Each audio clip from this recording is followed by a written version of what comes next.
الرحمن الرحيم الحمد لله رب العالمين وصلى الله وسلم وبارك على سيدنا ونبينا محمد ذي القدر العظيم والفضل الجسيم وعلى آله وأصحابه وأتباعه إلى يوم الدين.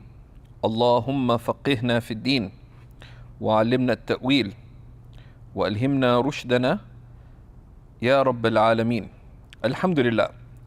In our lessons on Maraqi al-Falah, Sharh Nur al-Idah, from the section on prayer, we completed looking at imama, on leading prayer, and now we come to a derivative section, which is who is most deserving of leading.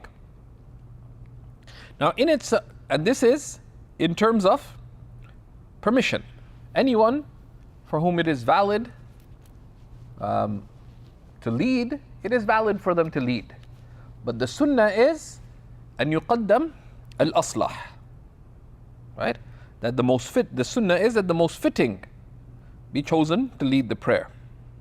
Of course, if there is there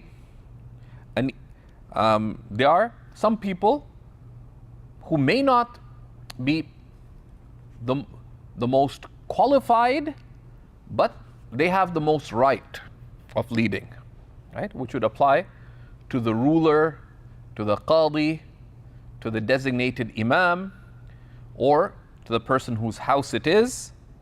So there's a tartib there in that sense, and then there's a tartib in terms of there's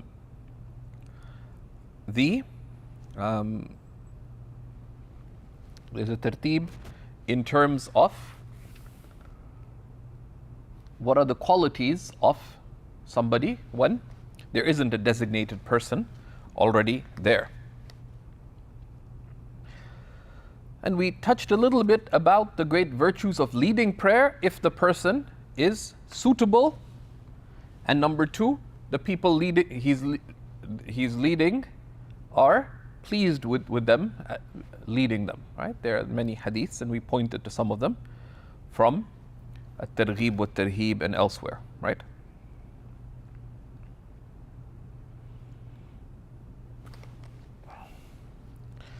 So he says, فصل في بيان الأحق بالإمامة, chapter on expositing who is the most deserving of leading prayer, وفي بيان ترتيب الصفوف, and also to exposit the order of the lines.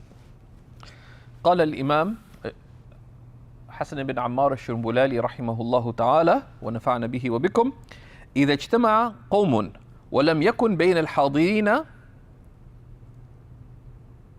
صاحب منزل اجتمعوا فيه ولا فيهم ذو وظيفة وهو إمام المحل ولا ذو سلطان كأمير ووال وقاض، فالأعلم بأحكام الصلاة الحافظ ما به سنة القراءة ويجتنب الفواحش الظاهرة وإن كان غير متبحر في بقية العلوم. So there are multiple people present, and there isn't amongst those present the owner of the residence, right, in which they have gathered, right? And the owner of the residence, meaning, and the ulama of course ask these questions. The owner of the residence, صاحب المنزل, is مالكها أو الساكن فيها ولو بالأجرة, right? ولو بالعارية, right? And Imam Tahtawi mentions that, right?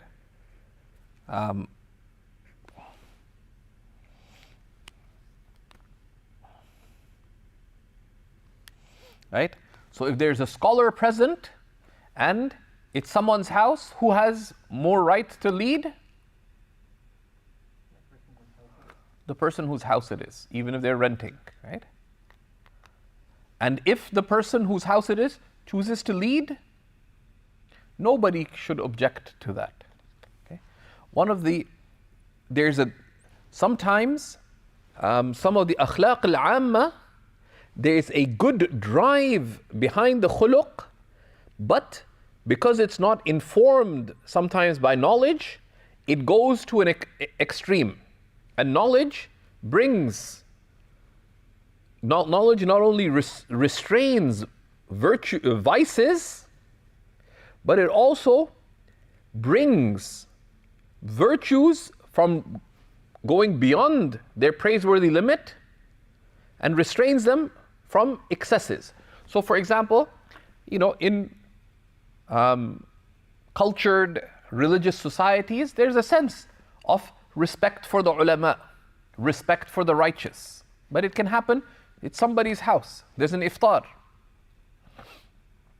The owner of the house decided to lead prayer. It's his right. And one of the ways of what they call akhta' ahl ad-din, right, of the errors of the people of religion, is they take a virtue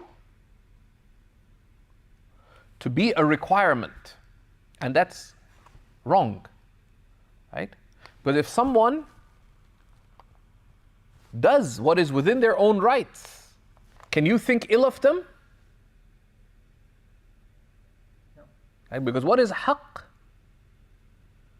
A haqq is something that لك أن تتصرف على هذا الوجه. You have the right to lead the prayer, meaning لك أن تؤم الناس. You have an idhn from Allah subhanahu wa ta'ala and His Messenger to do so. Right? So you cannot think ill of a person who's acting within their rights. Right? So by thinking ill of them, that's so terrible. Right? That is, inna ba'd al-dhanni ithm. That's saying, thinking it's wrong is wrong. That's su'u dhann. Right? مَا لَكُمْ كَيْفَ تَحْكُمُونَ. What's wrong with you and how do you judge? But then talking about it is even worse. He shouldn't have done that.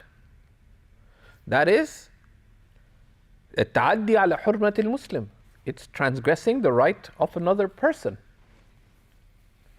Right?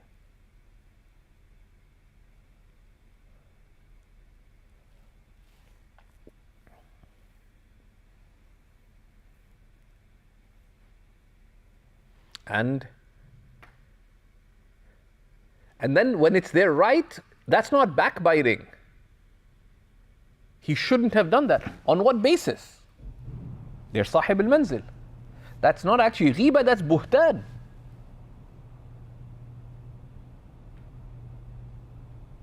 If said that was wrong, it's not wrong. Right? If someone said it with restraint, it would be ghiba. Because would the person like you mentioning that? No. So these are, and this is a general thing, so many things. He shouldn't have done this. If it was indicated that, well, it was inappropriate, maybe riba. Unless there was some, you wanted to give nasiha or something. And that's why in general, the adab with opinion is to keep it to yourself. Right? Right? Someone's running a company. You say, they shouldn't have hired that manager. Much of commentary it's someone's private affairs. Right? If Sister Zubaydah starts Zubaydah Arts, and she says, she decides, my friend makes terrible decisions, but it's my private company. Zubaydah says, I'll hire someone, they're incompetent, but they're my friend, I'll hire her. It's her right. You have to be very careful how what is within someone's rights, you don't have a right to object. Right? And the parameters of commanding the good and of nasiha, right, have to be observed. So that's just something to keep in mind, right? So there isn't the person whose dwelling it is, وَلَا فِيهِمْ ذُو وَظِيفَةٍ, nor someone whose job it is to lead. Right? And he says, وَهُوَ إِمَامُ الْمَحَلِّ, and that's the imam of the place. Right? Right? right? Because they are appointed by the waqif, right? And they say they're appointed by the waqif or appointed by the Wizarat al-Awqaf or the Ministry of Endowments, right? And as Imam Tahtawi says, and we saw some of the ahkam waqf, right? وشرط الواقف كنص الشارع, right?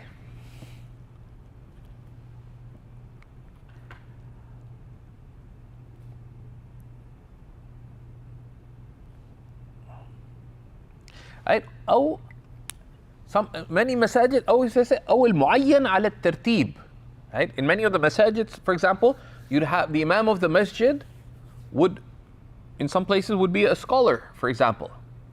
And, for example, they might not be there for dhuhr prayer because they're teaching somewhere. Some days they might have a dars somewhere else, so they might not be there. So they appoint that, okay, the default is that the imam leads. If the imam is not there, frequently, and different places have different custom, they would, in many of the old parts of Damascus certainly, it used to be the case that frequently, not always, the imam of the mu'adhin would be a talib ilm. Because sometimes there would be some money for the mu'adhin, sometimes there'd be quarters for the mu'adhin, depending on the area and stuff. So it would help a talib ilm out, though not always. In the masjid, in our neighborhood, a very righteous common man, and everyone wondered why he was chosen to lead. But he was a good guy though, mashallah. But not by Damascus standards, not a learned man. Anyways, so there'd be a tartib, and that's good. Some masajid, because these things lead to dispute, they'd have a list of like 5, 6 people. If so-and-so is not present, then so-and-so. وَكُلُّ مَا كَانَ أَبْعَدْ مِنَ الْخِلَافِ فَهُوَ أَحْسَنُ. Everything that's further from difference is better. So, right?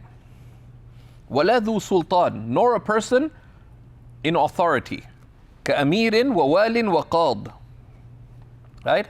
Or someone of authority, such as the Amir or the Wali, the governor or the mayor, right? Or the Amir or the Wali, the governor or the mayor, or the Qadi, because they have wilaya amma, right? And if the Sultan is there, if these people are there, they're given precedence over the resident, the person whose resident it is, right? But they, Imam Tahtawi quotes from the Binaya of Imam Badr Din al-Aini that this is in the past, right? Because, in the past, the leaders used to be learned and were often righteous, right? But he says, أَمَّا فِي زَمَانِنَا, this Imam al-Aini speaking in the 9th Islamic century, says, أَمَّا فِي زَمَانِنَا, before, like 500 years ago, most of them are ظَلَمَ and جَهَلَ, right? They're zalim and jahil, right? So in our times, whatever random, corrupt, despotic ruler comes, you don't even suggest that they lead. You maybe let them stand in the first row because, like, min bab takhfif al-darar, but beyond that, no. فَالْأَعْلَمُ, right? So then, if these aren't present, then the most learned, right? فَالْأَعْلَمُ. But what's meant by al-a'lam is a specific ilm, which relates to the circumstance here. فَالْأَعْلَمُ بِأَحْكَامِ الصَّلَاةِ, right? The one who most knows the rulings of prayer, right?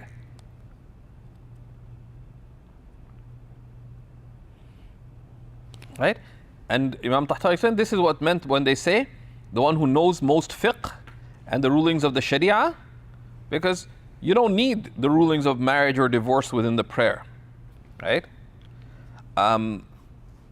Al-Hafiz ma bihi sunnatul qira'ah, that which fulfills and who's memorized that which fulfills the sunnah of recitation, right? And this is shart of kamal, of course. Right now, it's come. The hadith has come. فَلْيَأُمَّكُمْ أَقْرَأُكُمْ. Let the one who has most Quran lead you. So Abu Yusuf took that the person of most Quran should lead, taking ظاهر لفظ الحديث. But Imam Abu Hanifa understood that أقرأكم is أكثركم علما بالقرآن.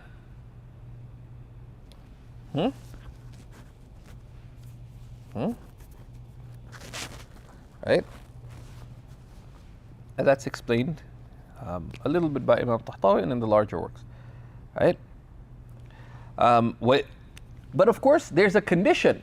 وَيَجْتَنِبُوا الْفَوَاحِشَ الظَّاهِرَةَ. And they avoid outward sins. And the reason it's mentioned outward, because we don't make taftish of asrar al-nas. We don't investigate the private affairs of people. Right? من ستر مسلما ستره الله في الدنيا والآخرة. Right? Right? And تتبع عورات الناس, seeking out the faults of people, right, is a major sin.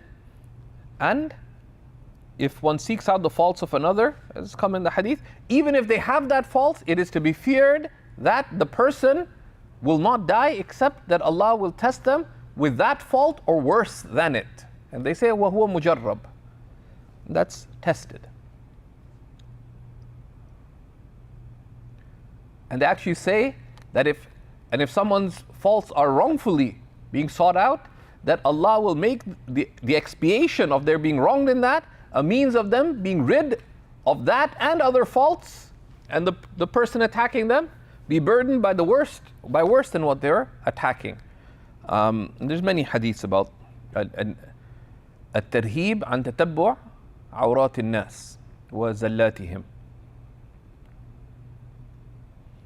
Okay. وإن كان غير متبحر في بقية العلوم. And even if the person does not have deep knowledge of other sciences. Right? And this is something that's like if a masjid is run well, right? They want to hire an imam. You don't have to look for a shaykh, etc. You find someone who knows their fiqh of prayer well, who is an upright person, and who has good recitation of the Quran. Right? Right? Good recitation according to the standards of ilm. Right? And then being a scholar, whatever, those are extra things. But anyways, that's a separate matter. أحق بالإمام. They're the most deserving of leading, the most learned.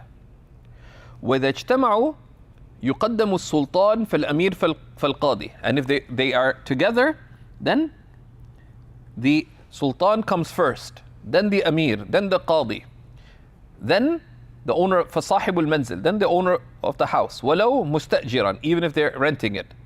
يقدم على المالك. So the one renting the house has more right because they are صاحب البيت باعتبار الاستعمال, because they're the person of the house insofar as that they're using it. ويقدم القاضي على إمام المسجد. And the qadi comes before the imam of the masjid in itself, right? And this in terms of right. In terms of adab, one considers the awsaf, the qualities. لما ورد في الحديث, because of what's come in the hadith. لا يؤم الرجل في سلطانه. A person is not to be led in their dominion. ولا يقعد في بيته على تكرمته إلا بإذنه. And they're not made to sit back in their own house in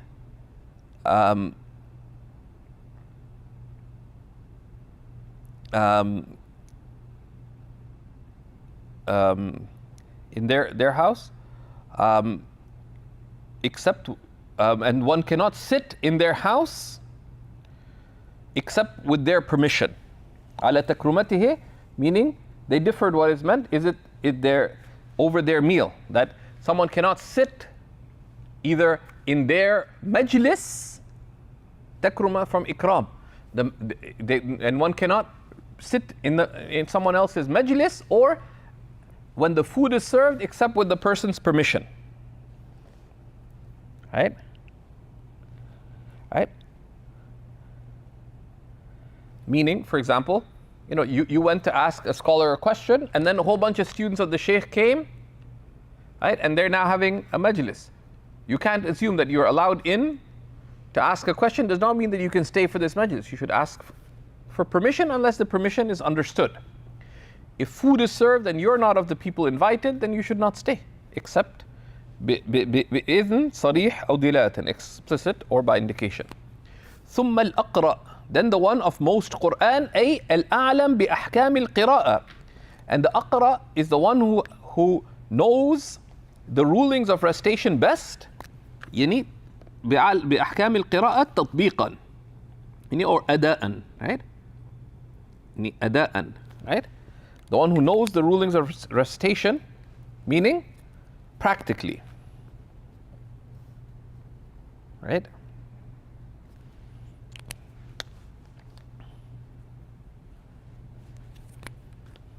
Right? And of course, Imam Tahtawi quotes this from two of the wronged authors, Mullah Miskin and Al-Quhustani, right? Right?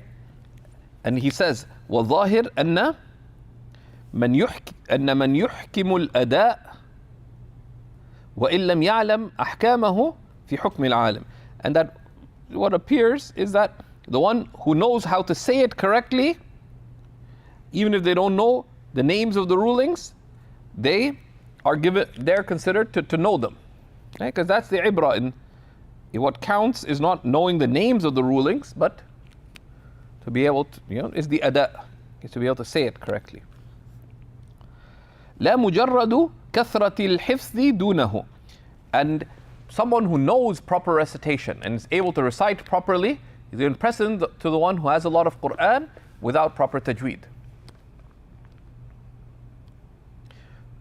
ثم الأورع, then the one of greater scrupulousness. الورع اجتناب الشبهات أرقى من التقوى لأنها أي التقوى اجتناب المحرمات. Then the most scrupulous, and scrupulousness, wara, is avoiding doubtful matters, right?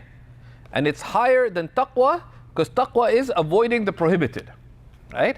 So taqwa is to adhere to al-halalu bayyin wal-haramu bayyin, to stick to the halal and to avoid the haram. That's basic taqwa. That's what they say. At-taqwa ijtinab al-haram, is avoiding the haram. And some make تفصيل. اجتناب الحرام وما يؤدي إليه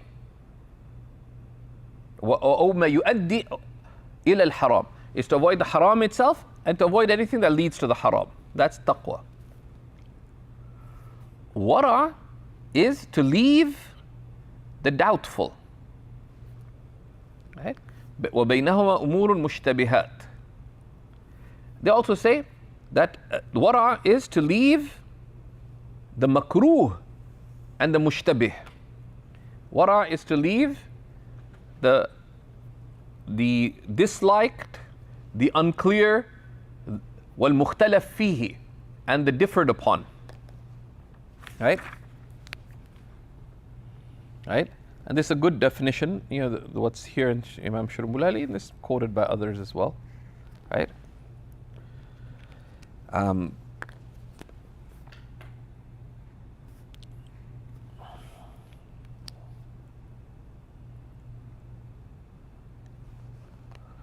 ثم الأسن, right? Then the eldest.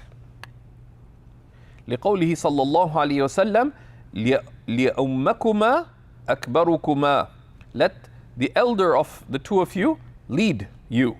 The hadith is in Bukhari and Muslim. And al-asan, they said if two people have entered Islam, then the one who entered Islam first, right? And the context of the hadith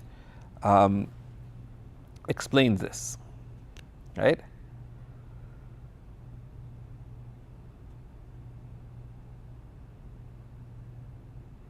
Right? And the background of the hadith is given by Tahtawi.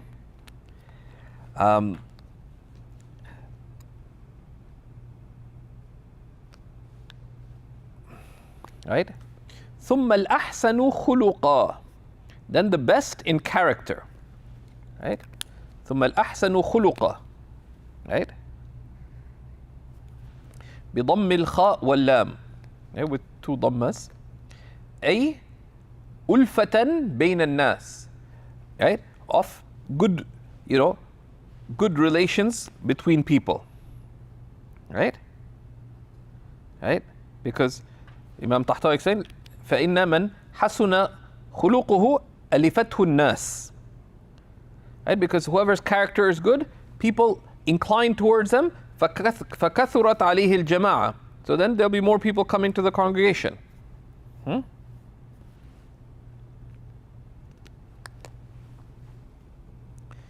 Right? And there is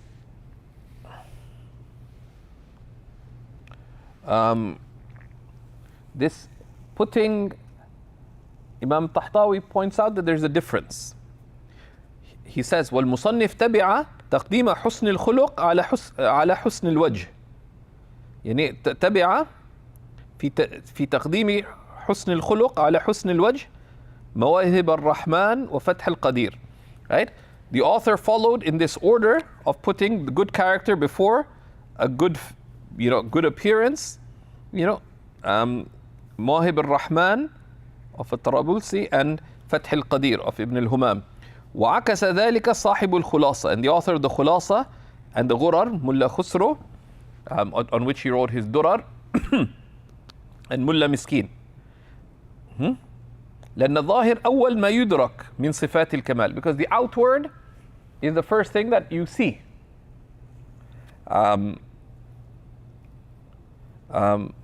أو لأنه كالدليل عليه, because the outward indicates the inward.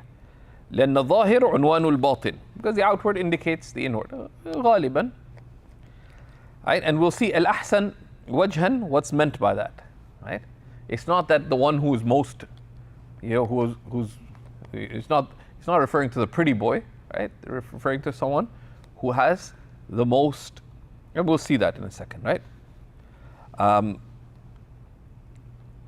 Right? ثم الأحسن وجها, and then the one of best appearance. أي أصبحهم, right?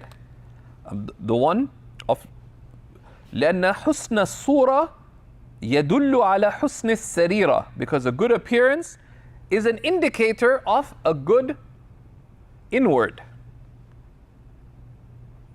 And this is غالبا, frequently.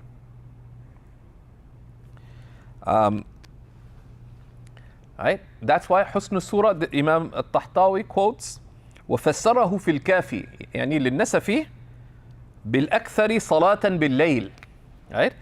Imam al-Nasafi explained it in al-Kafi, and there's two famous kafis in the Hanafi method. There's an early kafi of al-Hakim al-Shahid, on which you have the mabsut of Imam Shams al-A'imma al-Sarakhsi. Then you have al-Kafi of Imam al-Nasafi, the author of the Kanz, the author of the Manar, the author of Madarik al-Tanzil in Tafsir, etc. And the Kafi of al-Nasafi is a commentary on his own work, al-Wafi. And al-Wafi has now been published with a lot of footnotes apparently from al-Kafi. That al-Kafi, in Imam al-Nasafi and al-Kafi explained what's meant by the the most beautiful appearance, by the one who prays most at night, right? Right? Because of, and he took it from the indication of a hadith, right? من كثرت صلاته بالليل حسن وجهه بالنهار. That whoever prays a lot at night, their face becomes beautiful by day.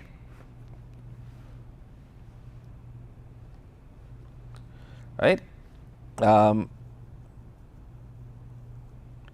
this is related by Ibn Majah and al-Quda'i, but there's issues with the hadith. Imam Tahtawi points out also that this is a frequently quoted hadith that من صلى خلف عالم تقي فكأنما صلى خلف نبي, that whoever prays behind a God-fearing scholar, it's as if they prayed behind a prophet. Because there's a wajh to that insofar as al-ulama warathatul anbiya, the scholars are the inheritors of the prophets, and then there's tashbih, but that's not thabit from the Prophet sallallahu alaihi wasallam.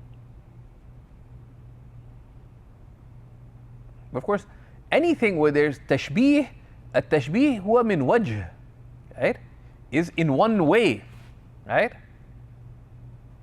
Right? Right? If someone says, Zubayr is like a lion, we're not saying that he's a man-eater, that he's a carnivore, that he eats human beings. We're not saying that he walks around naked, right? When you say Zayd is like a lion, we mean he's brave, right? So you have to understand what's the wajh at-tashbih, right? Okay. لأنه مما يزيد الناس رغبة في الجماعة, because this encourages people to pray in congregation, right?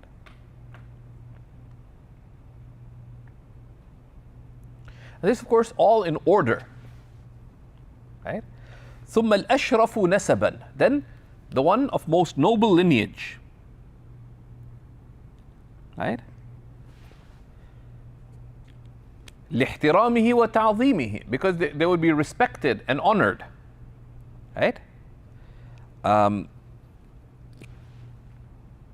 Right? And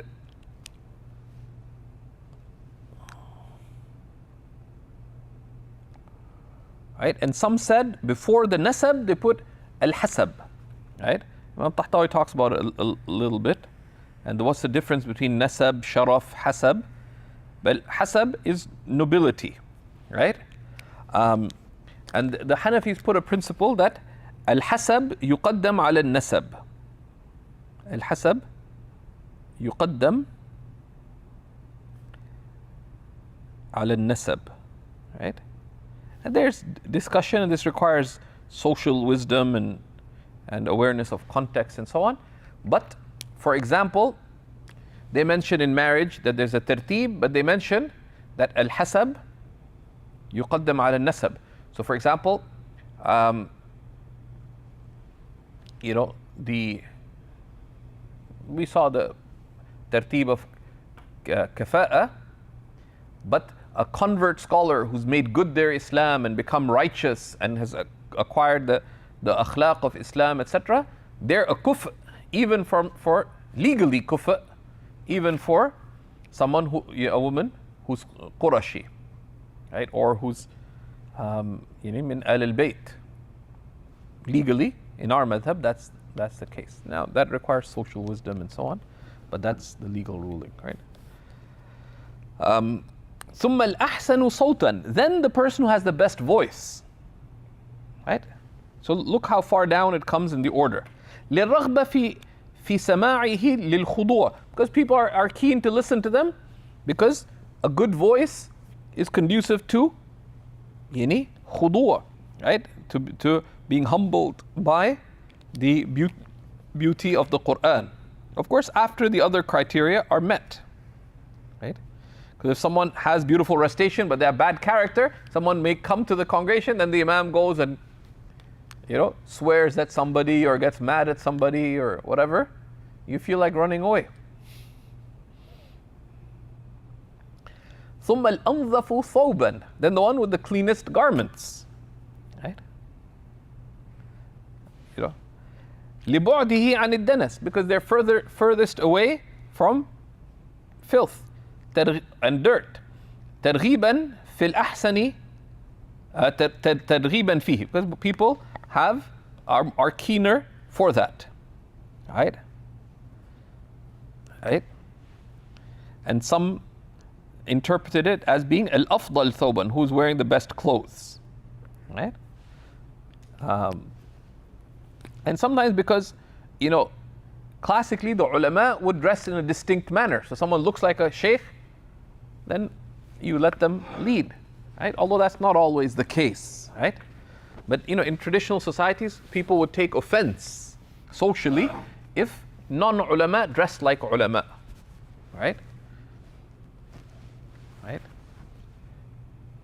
That there's a dress befitting the religious person, there's a dress befitting a talib ilm, there's dress befitting a young scholar, a senior scholar, a mufti, etc.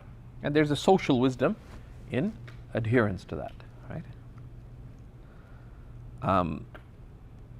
One of my friends had a dream that he was wearing a turban, so he decided to go buy a turban. So he asked one of the American scholars, and this friend of mine was Canadian, and we use the metric system here. How much cloth do you wear for your turban? So the American scholar, who was a talib ilm, advanced student at the time, said 6 feet of cloth. A thin wraparound, suitable for student knowledge. So my friend went and asked for 6 meters of cloth, right? And it was bigger, jazakumullah khair, bigger than the turban of the mufti of Damascus. This friend of mine prayed in the same neighborhood in Maidan as myself. So the Imam of the masjid, and the Damascans are very latif in these kinds of things, especially the ulama. Ya Sayyidi, is everything okay with the brother? I said, Naam. He said, could you please ask him to maybe cut that in 1/5 and then wear it? I said, Sayyidi, he should hear it from you. He said, La, but you understand his language and his adat. He says, Maqbool عندكم? He said, is it okay in your culture? He said, we come from culture where they don't wear turbans. He says, Alhamdulillah, and he walked away. So the فَالْأَحْسَنُ زَوْجَةً, and then the one who has the most beautiful wife. And this is meant it's not meant literally, right? Right? Right? الْأَحْسَنُ زَوْجَةً أي عنده. How would people know whose wife is more beautiful, right? أي عنده فيرجع إلى كونه أشد حبا فيها. Right? Right? Right? مريدا به كثرة الحب. That means the one who loves their wife the most, right?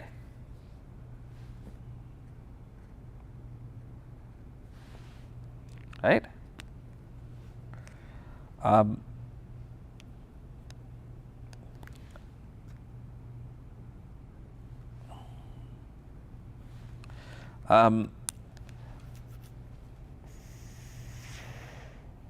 لشدة عفته, because he would have the most restraint, right? And one of the most common of sins are the sins of the eyes. فأكبرهم رأسا, then the one who has the biggest head, right? And they mention أي كبرا غير فاحش, right? Unless the head is excessively big, right? Because the Arabs took having a big head to refer to being noble and intelligent, right? وأصغرهم عضوا, right? Right? And some interpreted the smallest in limbs, meaning the dignified appearance, in that their limbs are mutanasiq, right? So it goes back to أجمل. وفسره بعض المشايخ بالأصغر ذكرا, and some said it means the one who has the smallest private parts, meaning right, ويقال مثله في الأحسن زوجة المقدم, meaning أكثرهم عفة. It used metaphorically for the most restrained of them, right?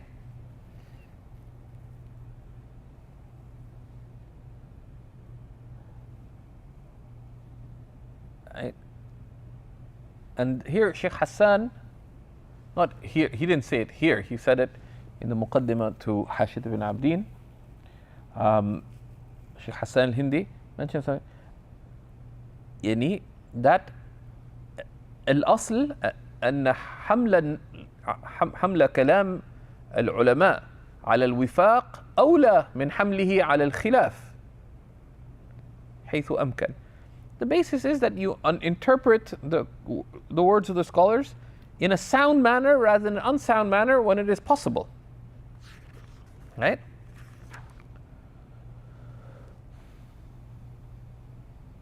فأكثرهم مالا, then the one who has the most wealth. Right? من الحلال يعني, as Imam Tahtawi mentions. Right? Right? So it goes back to the issue of being scrupulous, because someone who has, they'll be further away from falling into shubuhat and so on, in doubtful matters. Right? فأكبرهم جاها, then the one of most reputation. Right? And some of these attributes go back to others. Right? And the basis is that there should be a reason why someone is made to lead over others. Imam Tahtawi gives a principle related to that.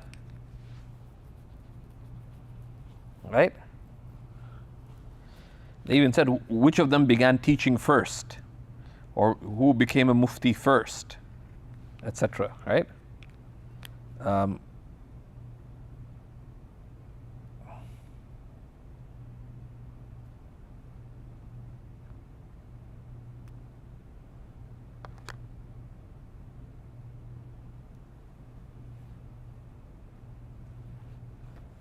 Right? Then Imam Shurumulali mentioned something. وَاخْتُلِفَ فِي الْمُسَافِرِ مَعَ الْمُقِيمِ. They differed if there's a traveler and someone resident. قِيلَ هُمَا سَوَاء. Some said it's the same. There's no shar'i basis intrinsic to either the resident person leading or the traveler leading. وَقِيلَ الْمُقِيمُ أَوْلَى. And others said no, the resident person is superior to lead. Right? Often in large congregations, for 4 rak'ah prayers, in some places it may not be wise for the traveler to lead. Right?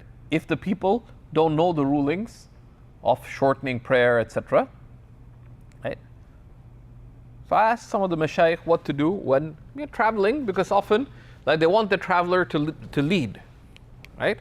But often, especially if you give a public program, etc., there's a large number of people who come for Isha, for example. And in some places you have an educated crowd, it's in a community where they have ulama, etc., so they know what to do.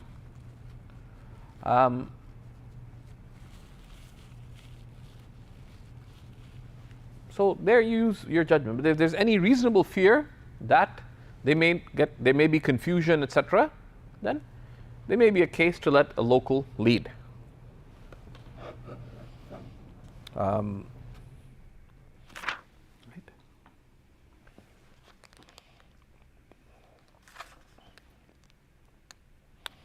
فَإِنِ اسْتَوَوْا, right? And if they're level in all these qualities, يُقْرَى بَيْنَهُمْ, then one draws lots. فَمَنْ خَرَجَتْ قَرَاتُهُ قُدِّمْ, then whoever's lot comes, they're given precedence.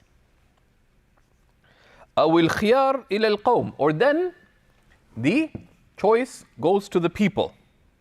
فَإِنِ اخْتَلَفُوا, and if they differ, فَالْعِبْرَةُ بِمَا اخْتَارَهُ الْأَكْثَرُ, and if then they differ, then the judgment returns to what most people chose. وَإِنْ قَدَّمُوا غَيْرَ الْأَوْلَى فَقَدْ أَسَاءُوا, and if they chose other than the one who was clearly superior, they erred.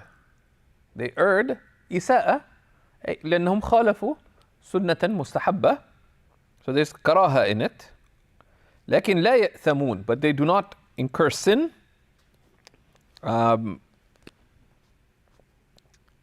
كما في التجنيس as mentioned in the Tajnis, meaning التجنيس والمزيد of Mawlana al-Imam Burhanuddin al-Marghinani, Sahib al-Hidayah.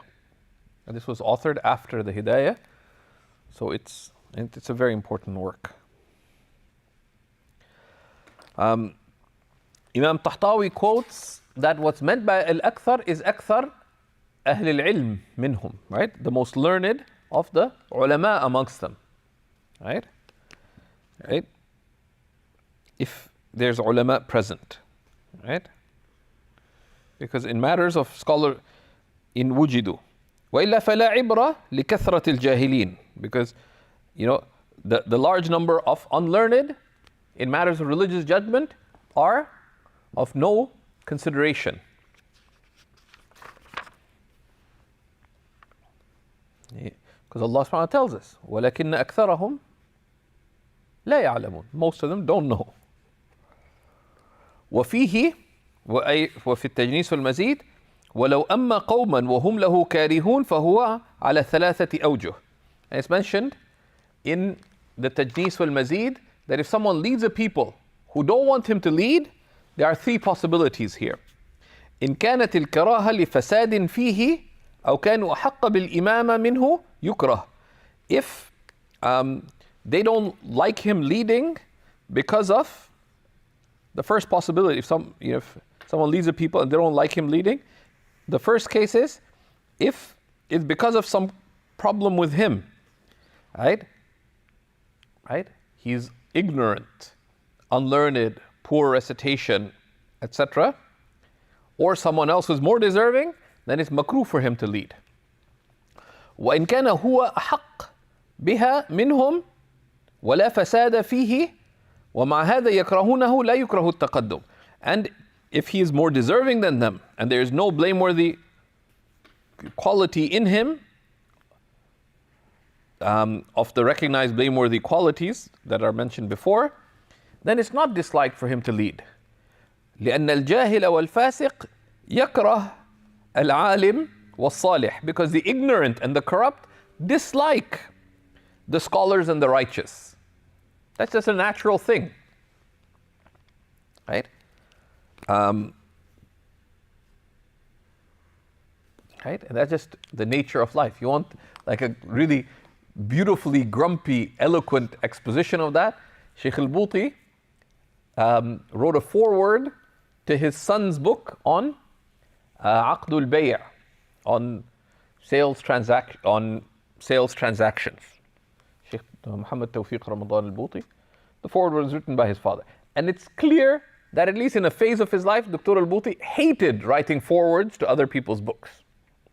And in most forewords, he has, if you see a foreword by Dr. al-Buti, just look into it, because he's likely to be quite grumpy, right? Dr. al-Buti wrote the foreword to one of the Shaykh Farfour edition of Hashit ibn Abdin, and he's quite grumpy in there, because like he probably couldn't say no, so he makes a few critical points about, and there's takhrij of the hadith, but now it's become like it's a very routine thing to do, this and that, like he makes some interesting sardonic points. But in his son's book, he makes a very interesting point that at no time there's a category of people, and he's talking about Damascus, but elsewhere too, or we're talking about Syria, but it applies elsewhere too, that there's no gathering typically where a certain class of people, professionals, businessmen, gather with the ulama, except that these professionals and businessmen feel it within their remit to comment that if only the ulama talked about contemporary issues and the issues facing people and this and this and this, rather than all these things they talk about, it would have been so much better. He says, in reality, what have the ulama been doing for the last 50 years? Right? And what have they written their treatises and books about, etc.?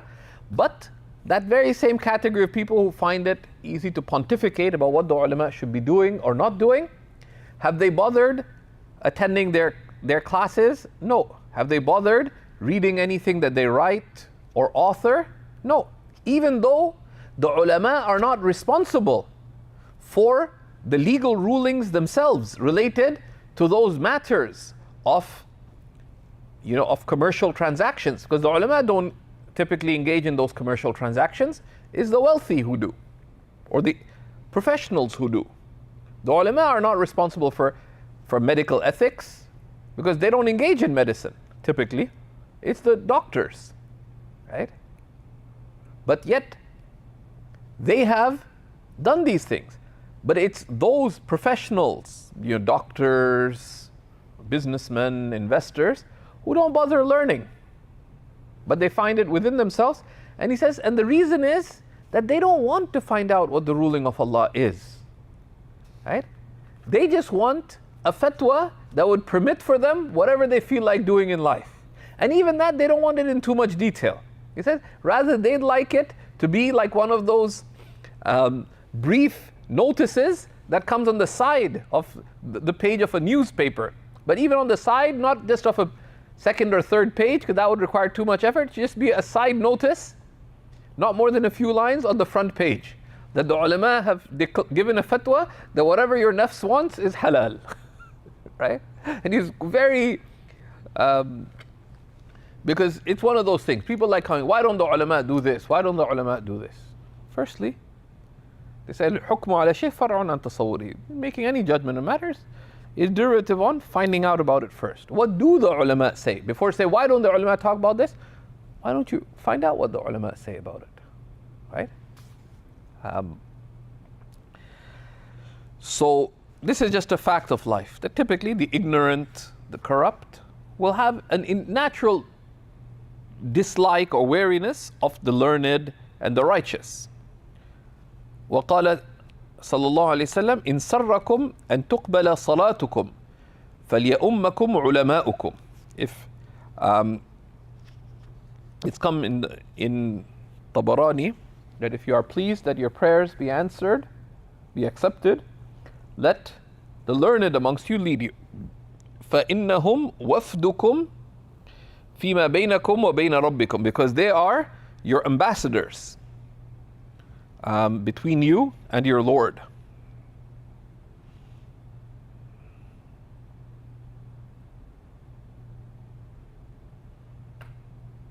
The wafid is the one who's ahead. So it means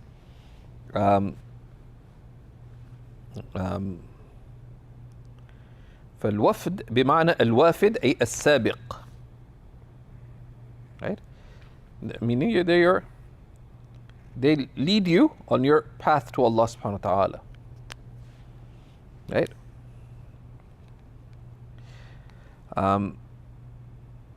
وفي رواية فليؤمكم خياركم. And another narration related in the Mustadrak of al-Hakim and also in Tabarani, let the most virtuous of you or the best of you lead you. Then he mentions some people whose imama is disliked. So he says, rahimahullah ta'ala, وَكُرِهَ إِمَامَةُ الْعَبْدِ. The imama, the leading of prayer of the slave, is disliked. Not because they're a slave. إِن لَمْ يَكُنْ عَالِمًا تَقِيًّا. If they're not learned and God-fearing. Right? That's why in the Imam al-Haskafi in the Durr al-Mukhtar, and Tahtawi quotes him, كما في الدر لغلبة الجهل. Because ignorance tends to predominate. And this karaha is tanzihiyya in wujida غيرهم, right? وإلا فلا كراهة. Right? Though if the imama of the fasiq, where there's a choice, is makruh tahriman, and that's something we'll come to. Right? كره إمامة العبد والأعمى, right? And the blind. But again, it's not intrinsic. لعدم اهتدائه إلى القبلة, because they may not be able to find which way the qibla is. Imagine you choose a blind person to lead, they walk towards the mihrab and they face away.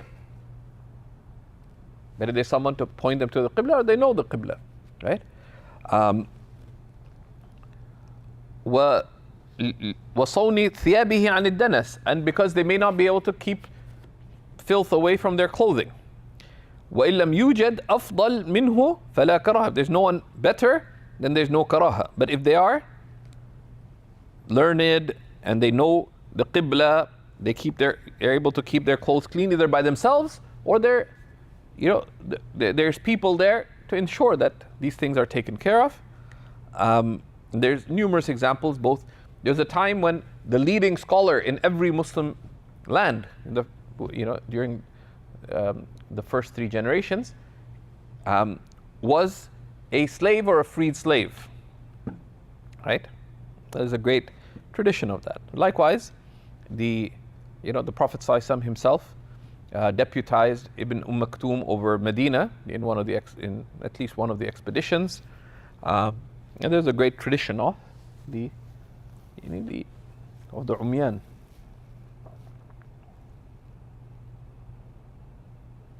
Wal-A'rabi, and the desert Arab. Again, not because they're desert dwellers.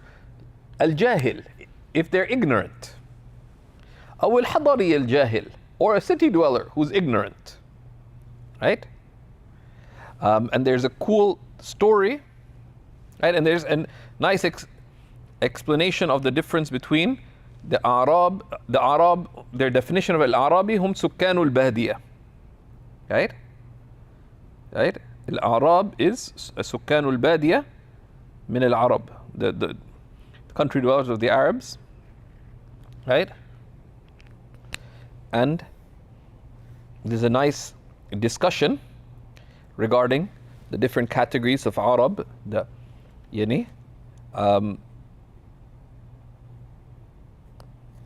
and they also mention, right? والمراد هنا, what's meant by Arabi? Imam Tahtawi says Murad huna, what's meant by the al-Arabi, al-Murad huna kullu man sakana al-Badiya. Country dwellers, all those who live in the countryside, whether Arab or non-Arab. Kat Turkman, like wal-Akrad, like Turkman and Kurds. لغلبة الجهل عليهم, because ignorance prevails, because they're far from the ulama. ولبعدهم من مجالس العلم, right? And because of their being far from the majalis of ilm.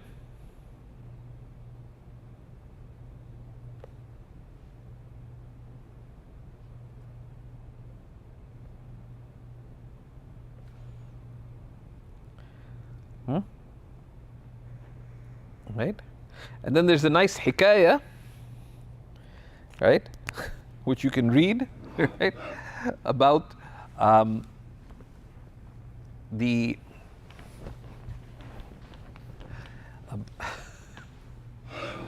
it's tempting to read it.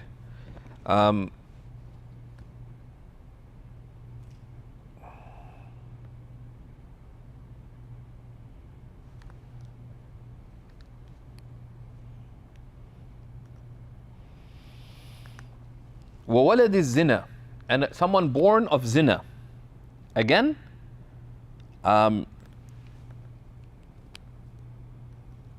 الذي لا علم عنده, if they're ignorant.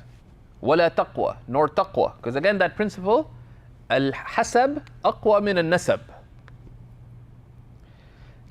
فلذا قيده مع ما قبله بقوله الجاهل. Right?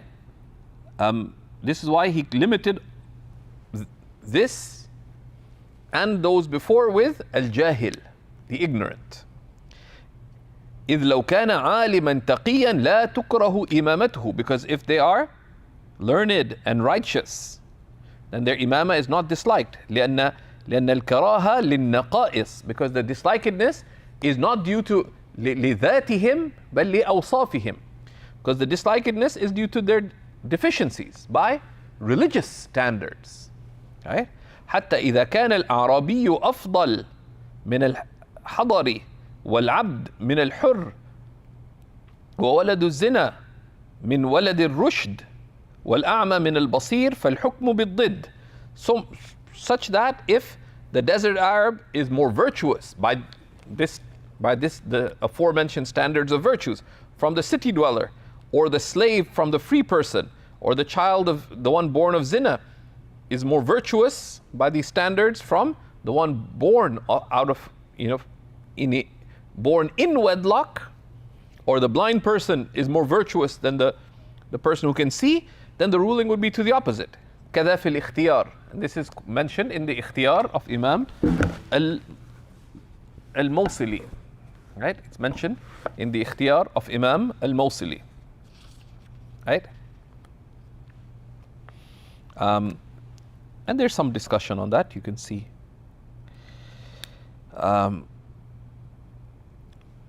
And because of that, وَلِذَا كُرِهَ إِمَامَةُ الْفَاسِقِ. This is why it is disliked for the corrupt person to lead prayer. كُرِهَ إِمَامَةُ الْفَاسِقِ الْعَالِمَةِ. It is makruh for the corrupt person to lead a learned person or an upright person. لِعَدَمِ اهْتِمَامِهِ بِالدِّينِ. Because a corrupt person has practically lack of concern for the religion. Now we'll see a few things. Now, وَلِذَا كُرِهَ إِمَامَةُ الْفَاسِقِ. Right? It's dislike for the corrupt person to lead others. Right?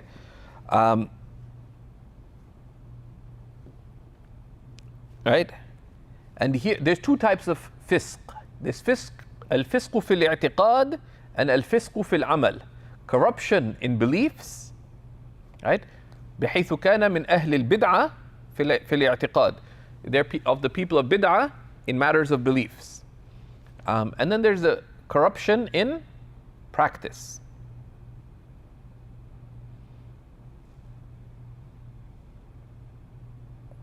Right? The corruption in beliefs comes under the mubtadi', the person of bid'ah. And we'll take that when it comes. Right? So here, al-fasiq, what's meant by here is al-fasiq bil-jariha, al-fasiq amalan. And Imam Tahtawi does a good discussion on fisq. You can see it. He gives a linguistic definition. Right? فسق أي خرج. ففسق عن أمر ربه أي خرج عن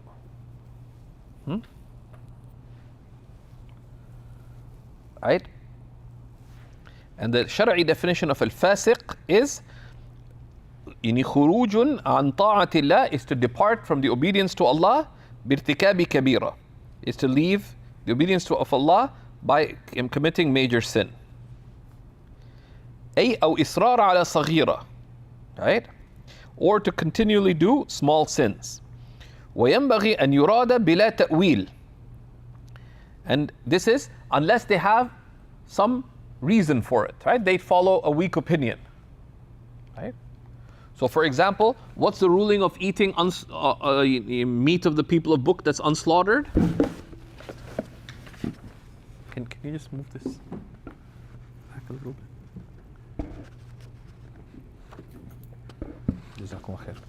What's the ruling of eating meat of the people of the book that's unslaughtered? The majority, the overwhelming, the position of the four madhabs would appear to be, the vast majority of fuqaha of our times, is that it's not allowed to eat meat of Christians in a, etc. That's not been slaughtered, etc. But someone follows the fatwa of a learned scholar, and there are a minority of scholars who've said otherwise, and not just some scholars that don't necessarily follow madhab. There are scholars who do follow madhab who've said the same as well, a minority, etc. But that's ta'wil. You can't deem such a person fasiq, right? Right? Because they don't follow the opinion you follow. And such an action is not permitted to publicly condemn either, right? Because they're following. Yeah, and how that's handled publicly requires consideration, right?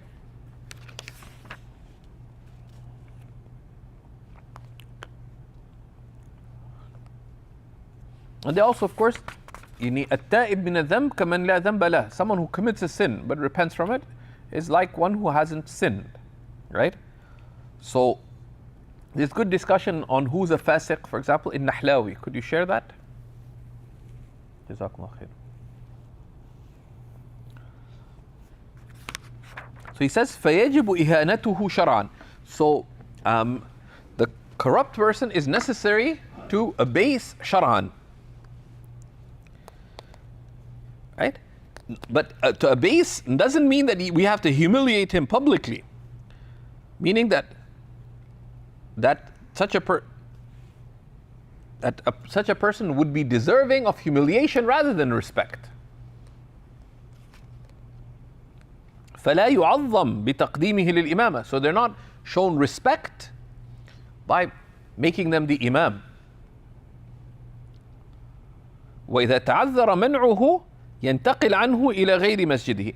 If it is not possible to prevent them, منعه, of course, prevent them دون فتنة, right? دون فتنة, right? Without fitna, then one goes to ينتقل إلى غير مسجده. One would go and pray in another masjid للجمعة وغيرها, for Jum'ah and other prayers. وإن لم يقم الجمعة إلا هو يصلى معه أو تصلى معه. And if the Friday prayer is only led by him, then one prays with him. Because normally in Muslim lands, in any one area there'd be many masajid. So there's someone, even if your nearest masjid has a corrupt person, then al-awla is to go pray somewhere else. In amkan. Right? Yani? In amkan.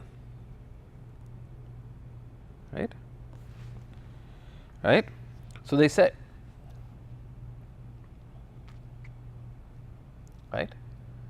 So there's karaha of praying behind the fasiq ikhtiyaran. Right? Like, you're illa li murajjih, unless there's a consideration. Right? Right? You're walking down the street, there's two equidistant mosques, one has an upright imam, one has a known corrupt imam. You go and pray behind the known corrupt imam, it'll be makruh. Unless there's a secondary consideration, right? Someone's a person of knowledge, and by going there, you could give some religious guidance, etc. Right? But those are sensitive considerations. Right? Because there's also the risk of validation.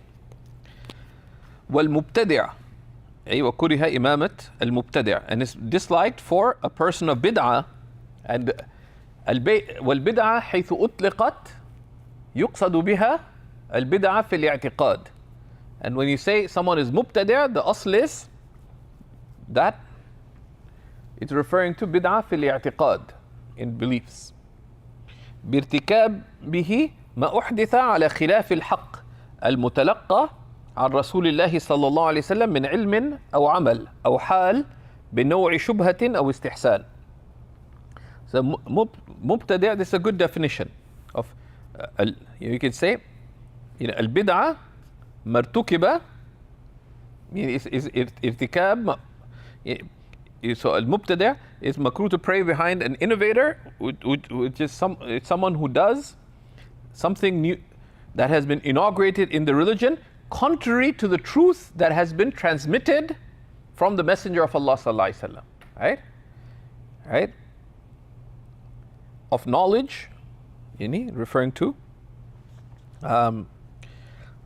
matters of belief, right?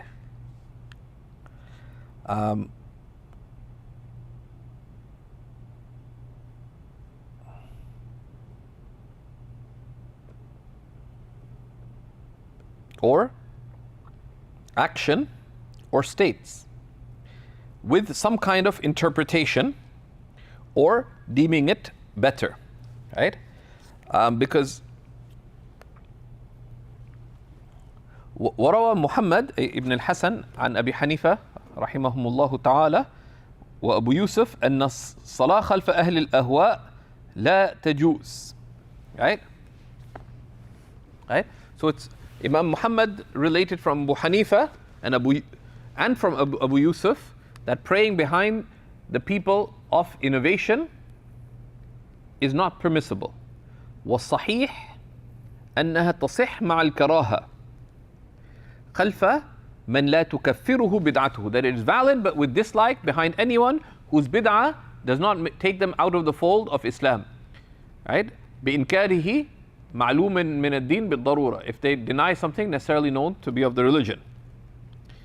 So praying behind a mubtadi' عند الاختيار يكره تحريما. When you have a ready choice, choosing to pray behind a mubtadi' is makruh tahriman. When you don't have choice, the karaha is less. Right? Now how one practices that, you don't go around throwing opinions like that. You ask the ulama, because there are considerations. So we don't apply that, and also, الحكم على الفرد وليس على الانتساب. A ruling applies to an individual, not to an ascription. So, and not to a categorization. Someone says this person is of that group. That's someone ascribing that to them. Do we go and test do we do aqidah tests on people? No. الأصل حمل حال المكلفين على وجه الصحة والسداد. The basis is that we interpret the states of those morally responsible to be sound.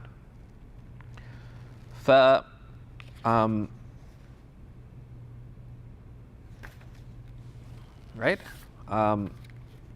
So there,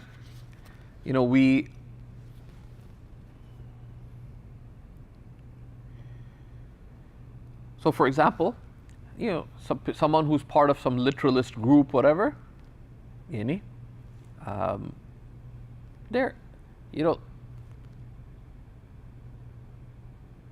the mashayikh have different tendencies with that, but especially in places where, if there's also a difference between if the predominant situation is that like the vast majority of the masajid are all people who are, mainstream in their beliefs, etc. There's only a very small minority of masajid that are in a certain way, and you have a ready choice, then the hukum is ashad. They say إذا ضاق الأمر اتسع. When matters become constrained, rulings become more expansive. وإذا اتسع ضاق. But if matters become expansive, rulings become tighter. So this may differ from land to land, right? But tafriq kalimat al-Muslimin is a very big problem, causing division amongst the Muslims and spreading fitna, right, is a greater harm, right?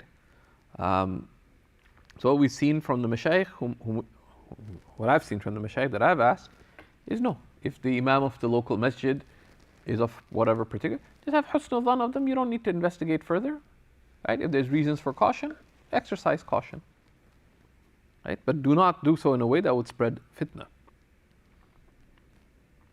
And in particular situations, the ulama don't give themselves fatwa. Consult, right?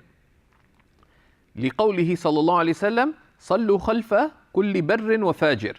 Prophet صلى الله عليه وسلم said, pray behind every virtuous and corrupt person. وصلوا على كل بر وفاجر. And pray upon, meaning the janazah, upon every virtuous and corrupt person.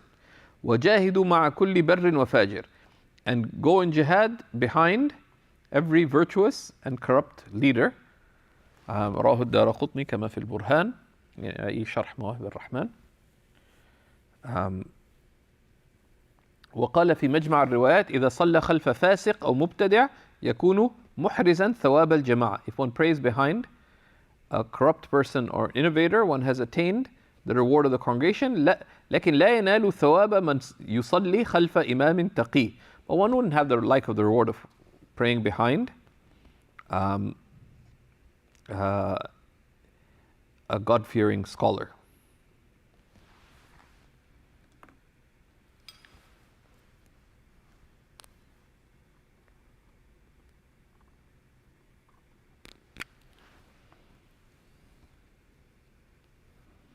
right? And there's discussion. Is it better to pray alone or pray behind such a person? And there's some discussion. And al-Tahtawi quotes from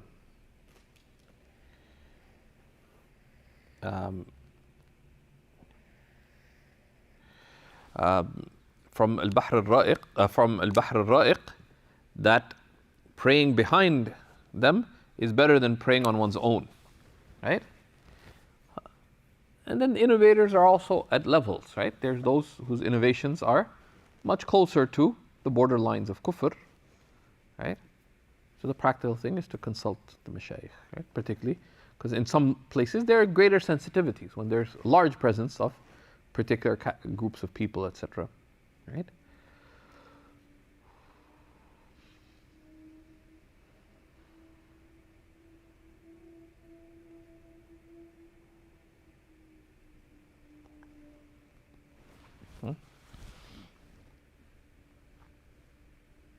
Right, and there's some good points, right?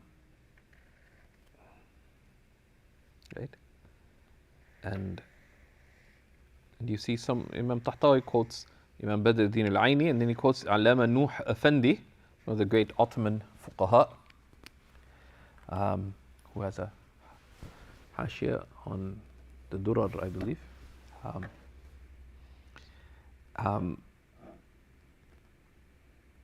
And then he mentions a number of related rulings of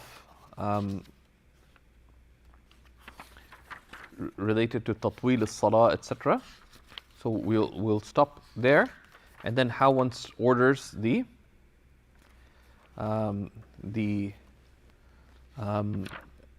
rows. So we'll look at that next.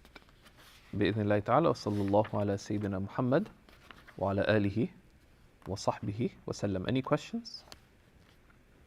Assalamu alaikum. So in the Maraqi it says وَالصَّحِيحُ أَنَّهَا تَصِحُّ. This is prayer behind a mubtadi. وَالصَّحِيحُ أَنَّهَا تَصِحُّ مَعَ الْكَرَاهَةِ خَلْفَ مَنْ لَا تُكَفِّرُهُ بِدْعَتُهُ. So I'm wondering, is the kufr here the kufr according to the fuqaha or according to the theologians? What's considered? What's the difference? Because the theologians, the fuqaha, for example, consider the performance of certain actions to be kufr. They have a very wide, or it's more expansive, whereas the theologians simply take what is. That's not a sound statement.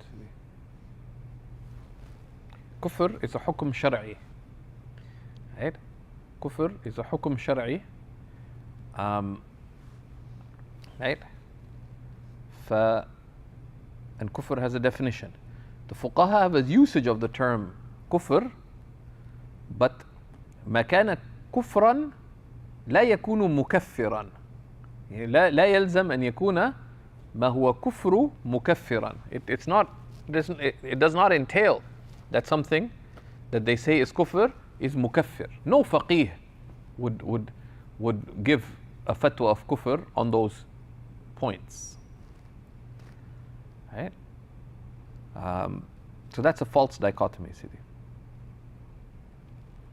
Ready? You can, right? يعني من لا تكفره بدعته, someone whose bid'ah would not make the kaffara, someone whom we would not deem kafir. The things that they've said كذا كفر, that's لأنه يلزم منه كفر, because it entails kufr. That's a separate discussion.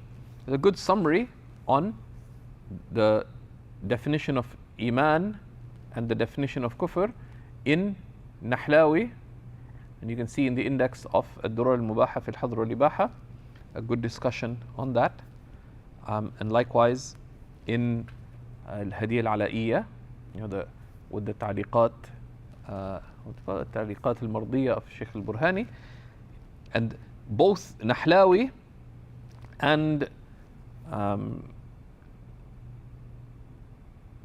the Hadiyya al-Ala'iyya, they have really useful indexes of issues, of topics.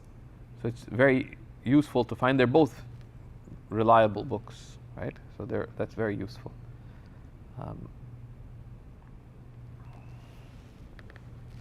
So we'll stop there. وصلى الله على سيدنا محمد وعلى آله وصحبه